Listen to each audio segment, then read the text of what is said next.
Estaba hai un momento mirando por esa milla que ten a igrexa.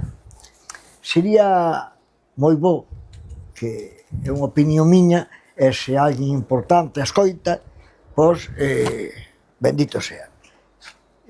Tenemos un patrimonio religioso e sobre todo románico en Galicia importantísimo. Que ocorre? Que na maioría dos casos vemos a parte de fora, pero a parte interior non está pechada.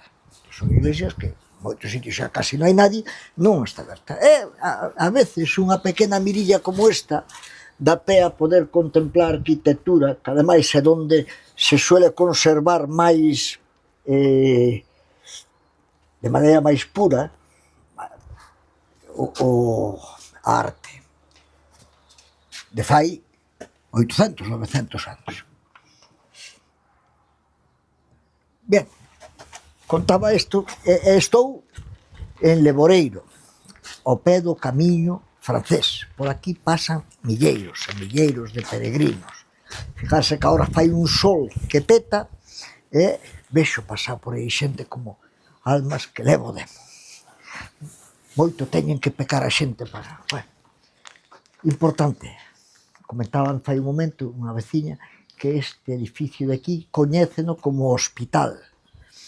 Hospital de peregrinos, donde se atendía daquelos peregrinos o que sería hoxe un albergue, un hostal, que se acollía a esta xente que está facendo o camiño, porque o camiño non é unha cousa que haya empezado fai 4 días, estamos falando de que fai miles de anos, seguramente incluso antes de que descubriran a tumba do apóstolo, xa viñan de toda Europa a ver o Finisterrae, o fin da terra, donde acababa o mundo, non?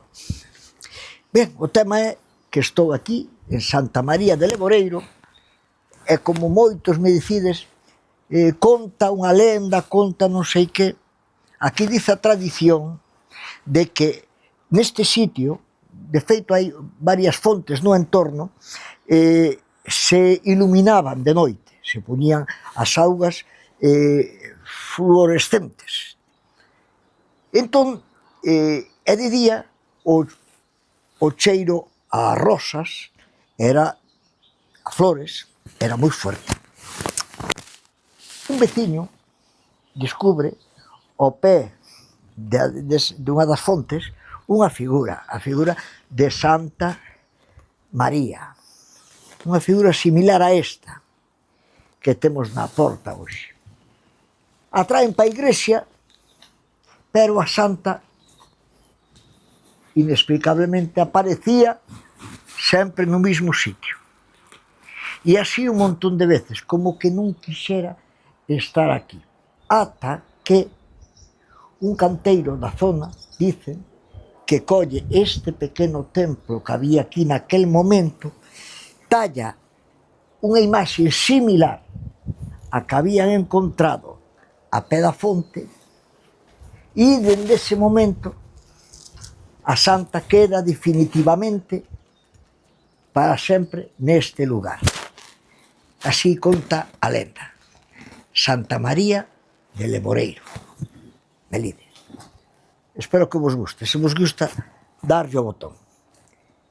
Eu marcho. Vou facer unhas fotos e marcho por aquí porque neste sitio, en Leboreiro, claro, durante tantos miles de anos pasaron xente que hai unha huella de todos eles. Marcho, xa vos contarei algo máis. Hasta logo.